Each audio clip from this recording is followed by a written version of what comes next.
Hello friends, welcome to RB's kitchen tales. അപ്പോൾ ഇന്നത്തെ എൻ്റെ റെസിപ്പി ഹൽവയാണ്. ഹൽവ എന്ന് കേൾക്കുമ്പോൾ തന്നെ അതിൽ 2 തരം സ്പെഷ്യൽസ് ആണുള്ളത്. ഒന്ന് കോഴിക്കോട് ഹൽവ, ഒന്ന് തിരുനെൽവേലി സ്പെഷ്യൽ ഹൽവ. ഈ കേരളയും തമിഴ്നാടും പോലെ തന്നെ അന്തരമുണ്ട് ഈ 2 ഹൽവകൾക്കും തമ്മിൽ. കോഴിക്കോട് ഹൽവ എന്ന് പറയുമ്പോൾ കുറച്ച് ഹാർഡും ആയിരിക്കും, അതുപോലെ അവർ ഓയിൽ കൊണ്ടാണ് ചെയ്യുന്നത്.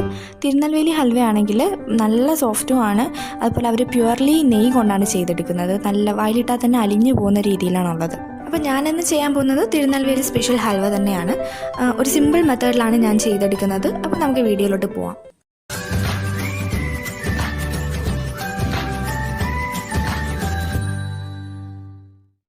അപ്പോൾ നമുക്ക് ഹൽവ ചെയ്യാനായിട്ട് 1 കപ്പ് ഗോതമ്പ് പൊടിയാണ് നമുക്ക് വേണ്ടത്. ഇനി അതിലേക്ക് അതേ കപ്പ് അളവിൽ തന്നെ 1 ഗ്ലാസ് വെള്ളം ഒഴിച്ചു കൊടുക്കാം. എന്നിട്ട് അത് കട്ടയൊന്നും ഇല്ലാതെ നല്ലതുപോലെ ഒന്ന് മിക്സ് ചെയ്തെടുക്കുക. അപ്പോൾ നമ്മൾ 1 ഗ്ലാസ് വെള്ളം ഒഴിച്ച് കട്ടയൊന്നും ഇല്ലാതെ ഒന്ന് മിക്സ് ചെയ്ത് എടുത്തിട്ടുണ്ട്. ഇനി അതേ കപ്പ് അളവിൽ തന്നെ 4 ഗ്ലാസ് വെള്ളം കൂടെ ചേർത്ത് കൊടുക്കാം.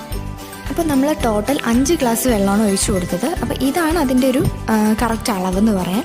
അപ്പോൾ ഹൽവയ്ക്ക് 1 ഗ്ലാസ് ഗോതമ്പ് പൊടിക്ക് 5 ഗ്ലാസ് വെള്ളമാണ് ആവശ്യം.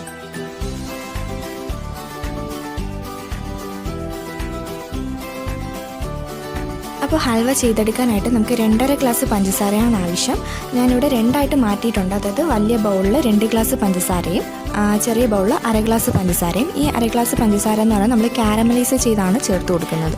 ഇനി ഇതിലേക്ക് 1/2 കപ്പോളം നെയ്യിൻ്റെ ആവശ്യമുണ്ട്. ഈ 1/2 കപ്പ് എന്നുള്ള അളവ് ഇതിൽ കുറയാൻ പാടില്ല. അപ്പോൾ നമുക്ക് ആദ്യം തന്നെ ഒരു പാനിലേക്ക് 1 സ്പൂൺ നെയ്യ് ഒഴിച്ചു കൊടുത്തതിന് ശേഷം കുറച്ച് കാഷ്യൂസ് വറുത്തെടുക്കാം. അതിനുശേഷം അതേ പാനിലേക്ക് തന്നെ 1 സ്പൂൺ നെയ്യ് കൂടി ഒഴിച്ചു കൊടുക്കുക. ഇനി ആ പാനിലേക്ക് ഗോതമ്പ് പൊടിയുടെയും വെള്ളവും കൂടി ചേർത്ത് നമ്മൾ മിക്സ് ചെയ്ത് വെച്ചിരിക്കുന്ന ആ ഒരു മിക്സ്ചർ ഇതിലേക്ക് ഒഴിച്ചു കൊടുക്കാം. ഇത് ഒഴിച്ച് കഴിഞ്ഞ ഉടനെ തന്നെ കൈവിടാതെ ഒന്ന് ഇളക്കി കൊടുത്തോണ്ടേ ഇരിക്കുക. അതൊന്ന് കുറച്ചൊന്ന് തിക്കായി വരണം, അതുവരെ ഒന്ന് ഇളക്കി കൊടുത്തോണ്ടേ ഇരിക്കുക. ഇത് ഇളക്കി കൊടുത്തില്ല എന്നുണ്ടെങ്കിൽ പെട്ടെന്ന് തന്നെ കട്ട പിടിച്ച് പോകാനുള്ള ചാൻസ് ഉണ്ട്. അതുകൊണ്ട് ഇളക്കി കൊടുത്തോണ്ട് തന്നെ ഇരിക്കണം. അപ്പോൾ അതായത് ചെറുതായിട്ടൊന്ന് കുറുകി തിക്കായിട്ട് വന്നിട്ടുണ്ട്. അപ്പോൾ ഈ ടൈമിൽ നമുക്ക് പഞ്ചസാര ചേർത്ത് കൊടുക്കണം. അപ്പോൾ നമുക്ക് പഞ്ചസാര ചേർത്ത് കൊടുക്കാം. പഞ്ചസാര ചേർത്ത് കൊടുക്കുമ്പോൾ നമ്മൾ ഇളക്കി കൊടുത്തുകൊണ്ട് തന്നെ ഇരിക്കണം. ഈ പഞ്ചസാരയൊക്കെ ഒന്ന് മെൽറ്റായി വരുമ്പോൾ ഇത് കുറച്ചും കൂടെ ഒന്ന് ലൂസാവും. ഇതായിപ്പോൾ ഇത് കുറച്ചൊന്ന് ലൂസായി വന്നിട്ടുണ്ട്. അപ്പോൾ ഇതൊന്ന് കുറുകി വരുന്നത് വരെ ഇളക്കി കൊടുത്തുകൊണ്ട് തന്നെ ഇരിക്കുക. അപ്പോൾ ഈ ഒരു ടൈമിൽ കാരമലൈസ് ചെയ്യുന്നത് എങ്ങനെയാണെന്ന് കാണിക്കാം. അപ്പോൾ നമ്മൾ കാരമലൈസ് ചെയ്യാൻ വേണ്ടിയിട്ട് 1/2 കപ്പ് പഞ്ചസാരയാണ് എടുത്തത്. അപ്പോൾ അത് വേറൊന്നും ചെയ്യേണ്ട, ഒരു പാത്രത്തിലേക്ക് പഞ്ചസാര ഇടുക. ജസ്റ്റ് ഒന്ന് ചുമ്മാ ഒന്ന് ഇളക്കി എടുത്തുകൊണ്ടിരിക്കുക. അപ്പോൾ തന്നെ അതൊന്ന് മെൽറ്റായി ബ്രൗൺ കളറായിട്ട് വരും. അപ്പോൾ ഇതിൽ ശരിക്കും നമുക്ക് ഒരാളുടെ ഹെൽപ്പും കൂടെ ആവശ്യമാണ്. കാരണം ആദ്യം തന്നെ നമ്മൾ കാരമലൈസ് ചെയ്തിട്ട് ഹൽവ ചെയ്യാൻ പോയി കഴിഞ്ഞാൽ ഇതൊന്ന് കുറുകി വരുമ്പോഴത്തേക്കും ഈ ഷുഗർ എല്ലാം കൂടെ ക്രിസ്റ്റലൈസ് ചെയ്ത് പോകും. അതുകൊണ്ട് വേറൊരാളുടെ ഹെൽപ്പോട് കൂടി തന്നെ കാരമലൈസ് ചെയ്യുക. മറ്റതിൽ നമ്മൾ ഷുഗറൊക്കെ ആഡ് ചെയ്യുന്ന ആ ഒരു ടൈമിൽ ഇത് ചെയ്താൽ മതി. മറ്റത് നമ്മൾ ഇളക്കി കൊടുത്തുകൊണ്ട് തന്നെ ഇരിക്കാതെ നിർത്താൻ പാടില്ല. അപ്പോൾ നമ്മുടെ ഹൽവ ഒന്ന് കുറുകി വന്നിട്ടുണ്ട്. അപ്പോൾ ഈ ടൈമിൽ നമുക്ക് കാരമലൈസ് ചെയ്ത് വെച്ചിരിക്കുന്ന ഷുഗർ ആഡ് ചെയ്ത് കൊടുക്കാം. അപ്പോൾ ഹൽവയ്ക്ക് ഒരു പ്രത്യേകതരം ഫ്ലേവറും കളറും ഒക്കെ കൊടുക്കാൻ വേണ്ടിയിട്ടാണ് നമ്മൾ കാരമലൈസ് ചെയ്ത് ഒഴിച്ചു കൊടുക്കുന്നത്. ഇതിന് ഫ്ലേവറിന് വേണ്ടിയിട്ട് നമ്മൾ വേറെ ഏലക്കായോ ഒന്നും ചേർക്കേണ്ട ആവശ്യമില്ല. ഇനി നമുക്ക് കുറച്ചായിട്ട് നെയ്യ് ഒഴിച്ചു കൊടുക്കാം.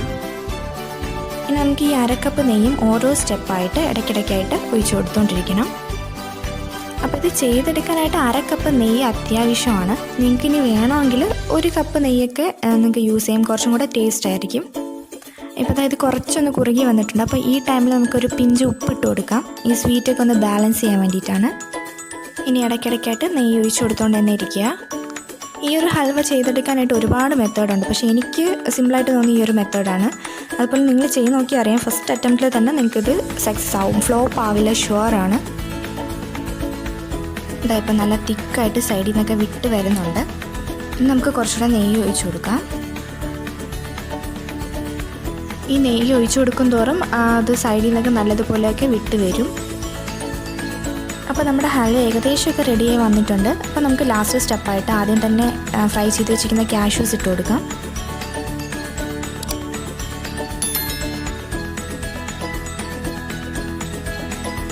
അപ്പോൾ നമ്മുടെ ഹൽവ ഇവിടെ റെഡി ആയിട്ടുണ്ട്. ഇനി നമുക്കത് ചൂടോടെ തന്നെ അതൊന്ന് സെർവ് ചെയ്യാം. ഇതിപ്പോൾ കാണുമ്പോൾ നിങ്ങൾക്ക് മനസ്സിലാവും, ഇത് ഒരു റിബൺ പോലെ ഇങ്ങനെ മടങ്ങിയാണ് വീഴുന്നത്. അപ്പോൾ ഇതാണ് ശരിക്കും ആ ഹൽവയുടെ ഒരു ടെക്സ്ചർ എന്ന് പറയാം. ഇത് ശരിക്കും ചൂടോടെ കഴിക്കാനാണ് നല്ല ടേസ്റ്റ്, കാരണം നെയ്യൊക്കെ നല്ല മെൽറ്റായിരിക്കുമായിരിക്കും.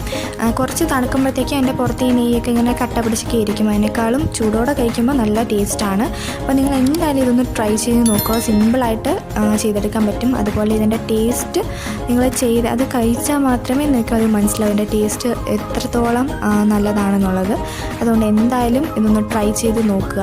ഇത് സിമ്പിളായിട്ട് തന്നെ ഇൻസ്റ്റൻ്റായിട്ട് നിങ്ങൾക്ക് ചെയ്തെടുക്കാൻ പറ്റുന്നൊരു ഈസി മെത്തേഡാണ്. അപ്പോൾ എന്തായാലും ഒന്ന് ട്രൈ ചെയ്ത് നോക്കുക.